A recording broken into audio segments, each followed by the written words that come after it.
Good morning. Leadership guru and author Margaret Wheatley once said, "Be brave enough to start a conversation that matters. Talk to people you know, talk to people you don't know, talk to people you never talk to. If you know me, you know I am a talker." As I look out on all of your familiar faces, it's safe to say that I know almost all of your names. Whether I'm speaking to Dr. Marjorie Agosin about her experience in the Chilean coup d'etat for 25 minutes, or in deep discussion with my family members for hours, it is in those moments that I feel most connected. All those big and little moments have turned me into the strong, independent, and driven young woman I am today. Throughout my life, I have always been surrounded by a supportive group of friends and family. Being an only child has made me want to connect more with others and have new experiences with different people. Being taught Spanish as a child has helped me want to engage with a variety of people from all walks of life. Every day, we meet people who we may not have known before, but after the moment, that person becomes a part of our daily lives and someone we have genuine conversations with. Steinbeck once said, "I wonder how many people I've looked at all my life and never seen." There are millions of people that pass us by like cars speeding on the highway, on the other direction of the highway. It is not until we converse with them that we come into focus and we truly understand who they are as individuals.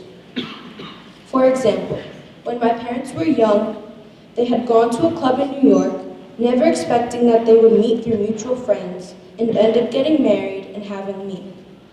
Side note, my mom was engaged to be married and my dad swept her off her feet. I am forever grateful for my parents' mutual friends because I would most likely not be here right now giving my 8th grade speech. My parents are my role models. They have taught me right from wrong and how you should respect one another.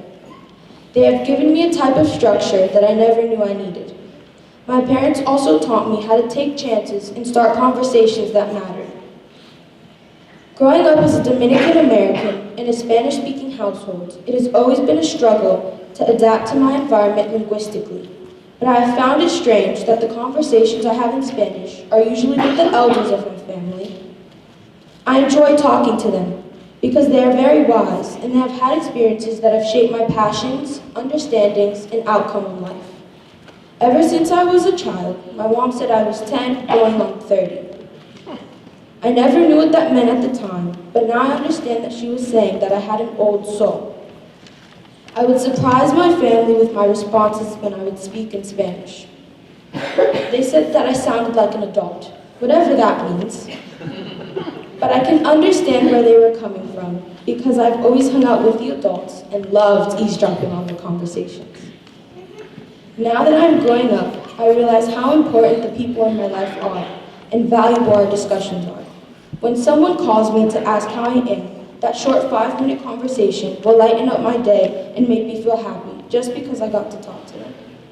I'm so grateful for my family, especially my dad and my grandparents, because without them immigrating to America, I often ask myself the question, would I be the person I am today, telling the stories I am today, without their decision of immigrating? I always make sure to ask my family about our history and how far we've come from just a few decades ago. I want to be able to keep the legacy and everything my parents and grandparents have taught me. My parents have taught me to always use my voice and say what's on my mind respectfully.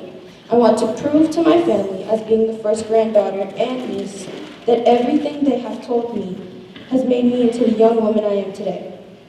My dad once said that he has tried to instill in me everything that his parents taught him as a child, and the legacy continues with me. My hope for today is that the next person you speak to helps you realize that all the conversations you all have are vulnerable and actually, that's only if you have a good conversation, and meaningful, and that you should never take a moment for granted. My family has taught me that these conversations with them matter, and they have shaped me to be who I am today. I am a daughter, a granddaughter, a niece, a cousin, and a friend. But most importantly, I am Krystle Garcia, and I'm proud to say that today.